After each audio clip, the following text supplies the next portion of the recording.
وہیں اللہ رب العزت نے اپنے نبیوں کو، اپنے پیغمبروں کو، اپنے رسولوں کو ایسے مراکز قائم کرنے کا حکم فرمایا کہ جہاں سے دین اسلام کی، شریعت کی حفاظت کا سامان فراہم کیا جا سکے، اور دین کی اور شریعت کی اور ایمان کی شمع کو جلایا جا سکے، اور پھر وہاں سے پورے سماج، پورے معاشرے اور پورے دنیا کے اندر دین کی روشنی پھیلے۔ ظاہر ہے کہ جہاں سے دین کی روشنی پھیلتی ہے، جہاں سے دین کی اور ایمان کی حفاظت ہوتی ہے، جہاں سے نسلوں کی حفاظت کے اسباب فراہم کیے جاتے ہیں، سامان تیار کیا جاتا ہے، وہ مرکز اور وہ مقامات وہ ہیں کہ جن کو ہم شریعت کی اصطلاح میں مسجدیں کہتے ہیں۔ اللہ تبارک و تعالیٰ نے جب آدم علیہ السلام کو پیدا فرمایا تو آدم علیہ السلام کے ساتھ اپنے گھر کو بھی اللہ تعالیٰ نے زمین کے اوپر اتارا، جس کو کعبہ کہتے ہیں، اس لیے کہ دین کی محنت کا کوئی نہ کوئی مرکز اور مقام ہونا چاہیے جہاں سے دین پھیلے۔ اس کے لیے کوئی جگہ کا تعین ہونا چاہیے، جگہ مقرر ہونی چاہیے۔ تو اللہ تبارک و تعالیٰ نے اپنا گھر بھی اتارا۔ طوفان نوح میں اللہ تعالیٰ کا وہ گھر مسمار ہو گیا اور وہ نشانات ختم ہو گئے۔ تو پھر اللہ رب العزت نے ابراہیم علیہ السلام کو اور ان کے بچے کو حضرت اسماعیل کو مکلف بنایا کہ وہ اس جگہ کی نشاندہی کر کے اس جگہ کو ڈھونڈ کر وہاں پر ہمارے گھر کی تعمیر کریں۔ تو خانہ کعبے کی تعمیر ہوئی۔ اللہ تعالیٰ نے اس کا تذکرہ اپنے مقدس کلام میں فرمایا، وَإِذْ يَرْفَعُ إِبْرَاهِيمُ الْقَوَاعِدَ مِنَ الْبَيْتِ وَإِسْمَاعِيلُ رَبَّنَا تَقَبَّلْ مِنَّا إِنَّكَ أَنْتَ السَّمِيعُ الْعَلِيمُ۔ کہ اس وقت کو یاد کرو کہ جب ابراہیم بیت اللہ کی دیواروں کو اٹھا رہے تھے اور اسماعیل بھی ان کے ساتھ اس کام میں شریک تھے، اور اللہ تعالیٰ سے دعا کر رہے تھے، ربنا تقبل منا، اللہ تعالیٰ ہمارے اس عمل کو قبول فرما، انک انت السمیع العلیم، بے شک آپ سننے والے اور جاننے والے ہیں۔ تو اس دھرتی پر سب سے پہلا اللہ تعالیٰ کا گھر خانہ کعبہ ہے، جس کی تعمیر اللہ تعالیٰ نے نبیوں سے کرائی، اپنے خلیل سے کرائی، ذبیح اللہ حضرت اسماعیل علیہ السلام سے کرائی، اور وہاں سے پھر دین کی، شریعت کی، ایمان کی روشنی پوری دنیا کے اندر پھیلی۔ بیت المقدس دوسرا اللہ تعالیٰ کا گھر ہے کہ جو اللہ کی عبادت کے لیے تعمیر کیا گیا، اور اس کی تعمیر کا کام اللہ رب العزت نے حضرت سلیمان علیہ السلام سے لیا۔ انہوں نے جنات کے ذریعے اور اپنے عملوں کے ذریعے اور اپنی لوگوں کے ذریعے سے، مزدوروں کے ذریعے سے بیت المقدس کی تعمیر کرائی، اور اس خانہ خدا کی تعمیر کا کام بھی اللہ تبارک و تعالیٰ نے نبیوں اور پیغمبروں سے لیا۔ مسجد نبوی کی تعمیر ہوئی ہے، اس سے پہلے مسجد 3-4 روز پہلے مسجد قباء کی تعمیر ہوئی۔ حضور پاک صلی اللہ علیہ وسلم جب ہجرت کر کے مکہ سے مدینہ تشریف لے گئے تو مدینے سے پہلے قباء نامی بستی میں آپ نے چند روز قیام فرمایا۔ تو مسجد قباء الحمدللہ آج بھی وہاں پر موجود ہے۔ تو وہاں پر آپ 3-4 دن ٹھہرے ہیں قباء نامی بستی میں، اور وہاں پر آپ نے مسجد کی تعمیر فرمائی، اور یہ اسلام کی سب سے پہلی مسجد تھی جس کی بنیاد حضور پاک صلی اللہ علیہ وسلم نے رکھی۔ مدینہ تشریف لے جانے کے بعد آپ نے مسجد نبوی کی تعمیر فرمائی۔ یہ کام بھی اللہ تبارک و تعالیٰ نے اپنے آخری نبی صلی اللہ علیہ وسلم سے لیا۔ تو مسجدوں کی تعمیر کا کام اللہ تعالیٰ نے کس سے لیا ہے؟ کسی بادشاہ سے نہیں لیا، کسی حاکم سے نہیں لیا، کسی لیڈر سے نہیں لیا، کسی مالدار سے نہیں لیا، کسی دنیا دار سے نہیں لیا، بلکہ مسجدوں کی تعمیر کا کام اللہ تبارک و تعالیٰ نے اپنے برگزیدہ نبیوں سے لیا۔ مسجد نبوی کی تعمیر اس مقام پر ہوئی کہ جہاں پر آپ صلی اللہ علیہ وسلم کی اونٹنی بیٹھی تھی۔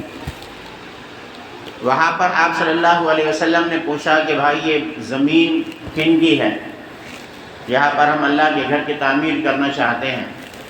تو 2 معصوم بچے تھے، یتیم بچے تھے، اناتھ بچے تھے۔ لوگوں نے کہا کہ یہ 2 یتیم بچے ہیں، ان کی ملکیت میں یہ زمین ہے۔ حضور پاک صلی اللہ علیہ وسلم نے ان کو بلایا اور بلانے کے بعد کہا کہ بچوں، ہم اس زمین پر اللہ کی مسجد اور اللہ کا گھر تعمیر کرنا چاہتے ہیں، لہذا یہ زمین آپ ہمیں دے دو اور اس میں قیمت لے دو۔ تو 2 یتیم بچے تھے، کوئی شعور نہیں تھا، بالغ نہیں تھے۔ وہ اللہ کے نبی سے فرمانے لگے کہ حضور، اس سے بڑی خوش نصیبی ہمارے لیے کیا ہوگی کہ ہماری اس زمین پر اللہ کی مسجد بن رہی ہے، مسجد نبوی کی تعمیر ہو رہی ہے۔ یہ تو ہمارے لیے بڑے شرف کی بات ہے کہ قیامت تک توحیدی سجدے اس زمین پر پڑھتے رہیں گے اور اس کا ثواب ہمارے نامہ اعمال میں ہمارے بزرگوں کو ملتا رہے گا، لہذا ہم اس کو قیمت نہیں لیتے، اس کی ہم فی سبیل اللہ، اللہ کی رضا کے لیے زمین کو مسجد نبوی کے لیے وقف کرتے ہیں۔ حضور نے فرمایا کہ نہیں، ہم قیمت دیں گے، ہم فری میں نہیں لیں گے۔ حالانکہ اور لوگوں کے باغات حضور پاک صلی اللہ علیہ وسلم نے قبول فرمائے ہیں، لیکن مسئلہ یہ ہے کہ وہ یتیم بچے تھے اور نابالغ تھے، اور جب تک آدمی نابالغ ہوتا ہے، چاہے وہ کتنا بڑا لکھپتی بن جائے، اس کے مال پر زکوٰۃ واجب نہیں، انہیں یہ اختیار نہیں ہے کہ وہ اپنے مال میں تصرف کر سکیں۔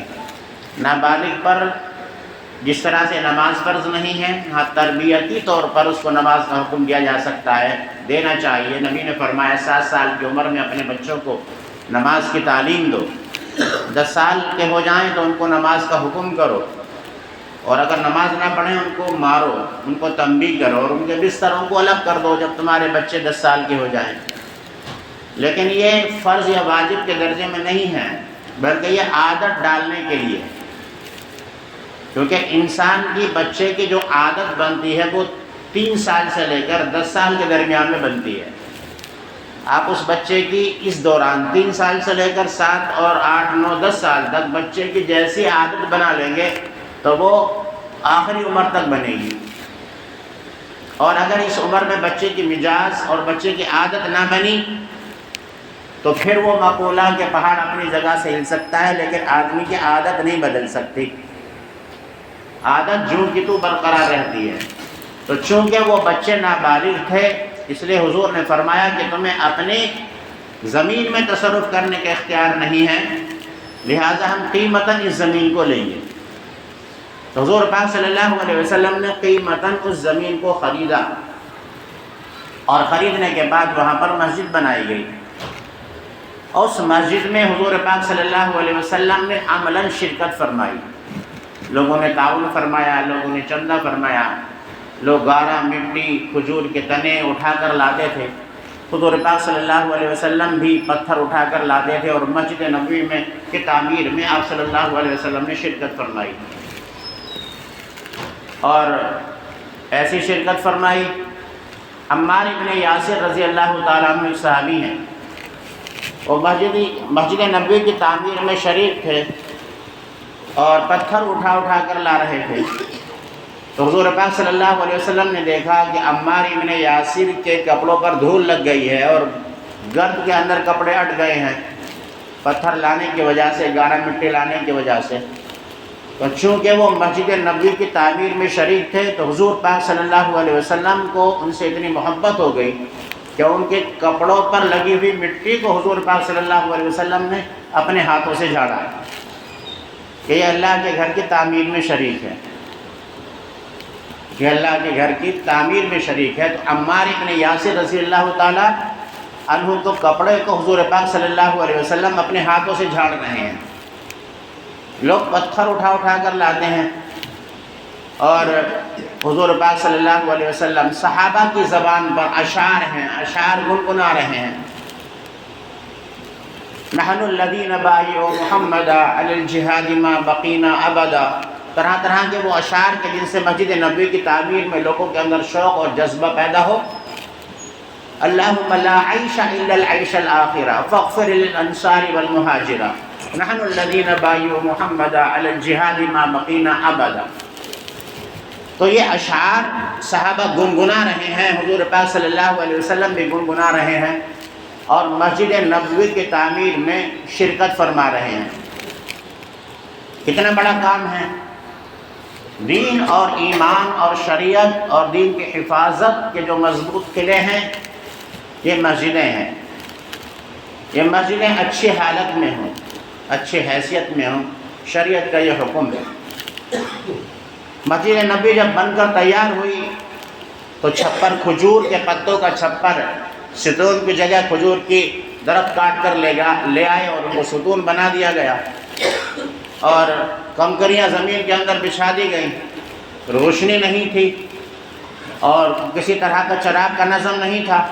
کھجور کے جو پتے ہوتے تھے اور بھوسا سا وہ ایک طرح کا ہوتا تھا، چھالیں ہوتی تھی، وہ صحابہ ان کو لاتے تھے اور مسجد نبوی میں رکھتے تھے اور ان کے آگ لگائی جاتی تھی، تو وہ کبھی جلتے تھے، کبھی بجھتے تھے، کبھی جلتے تھے۔ قمقموں کی جو شکل ہوتی ہے اس طرح کی شکل ان کی تھی، اور اسے مسجد نبوی کے اندر روشنی ہوتی تھی۔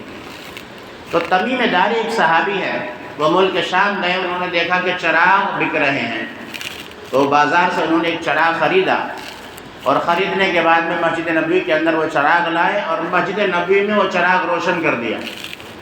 مغرب کی نماز پڑھنے کے لیے حضور پاک صلی اللہ علیہ وسلم جب تشریف لائے تو آپ نے دیکھا کہ مسجد نبوی میں چراغ جل رہا ہے اور مسجد نبوی روشن ہے، تو آپ صلی اللہ علیہ وسلم بڑے خوش ہوئے اور فرمایا کہ کس نے میری مسجد کو روشن کر دیا ہے؟ کون ہے خوش نصیب کہ جس نے میری مسجد کو روشن کر دیا؟ بلکہ آپ نے جوش میں فرمایا کہ اگر میری کوئی بچی کنواری ہوتی تو میں اس کا نکاح اس خوش نصیب انسان سے پڑھا دیتا کہ جس نے میری مسجد کو روشن کیا۔ اتنی حضور پاک صلی اللہ علیہ وسلم کو خوشی ہوئی کہ میری مسجد کو کس نے روشن کر دیا، کون ہے ایسا خوش نصیب کہ جس نے میری مسجد کو روشن کر دیا۔ آپ اتنے خوش ہوئے مسجد نبوی میں روشنی کی وجہ سے کہ آپ خوشی میں فرمانے لگے کہ اگر کوئی میری بچی کنواری ہوتی تو میں اس آدمی سے اپنی بچی کا نکاح کر دیتا کہ جس نے میری مسجد کو روشن کیا، منور کیا۔ تو آپ کے چچزاد بھائی تھے، وہ کہنے لگے حضور میری بچی بھی تو آپ ہی کی بچی ہے، لہٰذا میں اپنی بچی کا نکاح اس چراغ جلانے والے سے کر دیتا ہوں۔ تو مسجد نبوی میں چراغ جلانے کی وجہ سے نبوت کے خاندان میں حضرت تمیم داری کا رشتہ ہو گیا، شادی ہو گئی۔ تو یہ خوش نصیبی ہے کہ آدمی اللہ کی مسجدوں کا خیال رکھے۔ مسجدیں کسی کی نہیں ہوتی، نہ کسی قوم کی ہوتی ہیں۔ ہم لگا لیتے ہیں کہ قریشیوں کی مسجد، بساگیوں کی مسجد، چوہانوں کی مسجد، تیلیان مسجد، فلاں مسجد، فلاں مسجد۔ مسجدیں کسی کی نہیں ہوتی، مسجدیں کس کی ہوتی ہیں؟ اللہ تبارک و تعالیٰ نے اپنے مقدس کلام میں جہاں مسجد کا لفظ استعمال کیا ہے وہاں پر اپنا لفظ استعمال کیا ہے۔ وہ آپ دیکھیں اللہ تعالیٰ فرماتا ہے سورہ جن میں وَأَنَّ الْمَسَاجِدَ لِلَّهِ فَلَا تَدْعُوا مَعَ اللَّهِ أَحَدًا، کہ مسجدیں اللہ کے لیے، اللہ کے علاوہ کسی اور کو اس میں نہ پکارو۔ ایک جگہ پر اللہ نے فرمایا ان المساجد للہ، مسجدیں کس کی ہیں؟ کسی قوم کی نہیں، کسی صدر کی نہیں، کسی سیکریٹری کی نہیں، کسی سماج کی نہیں، کسی مخصوص جماعت کی نہیں، کسی فرقے کی نہیں، کسی مسلک کی نہیں، بلکہ مسجدیں کس کی ہیں؟ اللہ کے لیے۔ ایک جگہ دوسری جگہ پر اللہ تعالیٰ فرماتا ما کان للمشرکین ان یعمروا مساجد اللہ، مشرکوں کا کام نہیں ہے، بے دینوں کا کام نہیں ہے کہ وہ اللہ کی مسجدوں کو آباد کریں۔ یہاں پر بھی اللہ تعالیٰ نے مسجد کے ساتھ اپنی نسبت جوڑی ہے۔ اس جگہ پر اللہ فرماتا انما یعمر مساجد اللہ، انما یعمر مساجد اللہ من آمن باللہ والیوم الآخر واقام الصلاۃ وآتى الزکاۃ ولم یخش الا اللہ، کہ اللہ کی مسجدوں کو آباد وہ لوگ کرتے ہیں۔ کون لوگ کرتے ہیں؟ اللہ کی مسجدوں کو آباد کون کرتے ہیں؟ فرمایا من آمن باللہ والیوم الآخر، جو اللہ پر اور آخرت پر یقین رکھتے ہیں، وَأَقَامُوا الصَّلَاةَ، نماز قائم کرتے ہیں، وَآتَى الزَّكَاةَ، اور زکوٰۃ دیتے ہیں، وَلَمْ يَخْشَ إِلَّا اللَّهَ، اللہ کے علاوہ کسی سے نہیں ڈرتے. فَعَسَىٰ أُولَٰئِكَ أَن يَكُونُوا مُهْتَدِينَ، ان قریب یہی لوگ ہدایت یافتہ ہوں گے. اور مسجد کا خیال کون رکھے گا کہ جس کے اندر 4 باتیں پائی جائیں گی. اللہ پر ایمان رکھے، آخرت پر ایمان رکھے، نماز قائم کرے، زکوٰۃ دے، اللہ کے علاوہ کسی سے نہ ڈرے. جس کے اندر اتنی ساری خوبیاں ہوں گی وہ مسجد کی آبادی اور مسجد کی تعمیر میں لگا رہے گا. لہذا اس لیے حضور فرماتے ہیں کہ جو آدمی مسجد کی تعمیر میں لگا ہوا ہے، مسجد کی آبادی میں لگا ہوا ہے، تم اس کے ایمان والے ہونے کی ضمانت دو. تم اس کے ایمان والے ہونے کی ضمانت دو کہ جو آدمی مسجد کی آبادی میں لگا ہوا ہے. لہذا مسجد کو آباد کرنا چاہیے. مسجد کی آبادی کس طرح سے ہوگی؟ مسجد کی آبادی اور مسجد کے ماتھے کا جھومر جو ہیں وہ کون ہے؟ اے سی نہیں ہے، وہ پنکھے نہیں ہیں، وہ فریج نہیں ہے، اور مسجد کے اندر شاندار قالین، یہ مسجد کی آبادی نہیں ہے، بلکہ مسجد کی آبادی کا اور مسجد کے ماتھے کا ٹیکا اور جھومر نمازی. ہر آدمی مسجد سے اپنے تعلقات کو جوڑے. حضور کے زمانے میں مسجد تو چھپر کی تھی، لیکن ان کا تعلق مسجد سے جڑا ہوا تھا. ہر وقت وہ مسجد میں ان کا دل اٹکا رہتا تھا. حضور نے کیا فرمایا؟ قیامت کے دن جب نفسی نفسی کا عالم ہوگا، میدان محشر میں سارے لوگ جمع ہوں گے، سورج انتہائی قریب ہوگا، سورج کی گرمی سے لوگوں کے دماغ ہنڈیا کی طرح کھول رہے ہوں گے، اور ہر آدمی اپنے عمل کے بقدر پسینے میں غرق ہوگا. پورا میدان محشر پسینے سے بھرا ہوا ہوگا. کسی کا پسینہ ٹخنوں تک، کسی کا پنڈلی تک، کسی کا گھٹنوں تک، کسی کا رانوں تک، کسی کا سینے تک، اور کسی کا گردن تک، اور کوئی آدمی پورے کا پورا پسینے میں ڈوبا ہوا ہوگا. کوئی سایہ نہیں، صرف عرش خداوندی کا سایہ.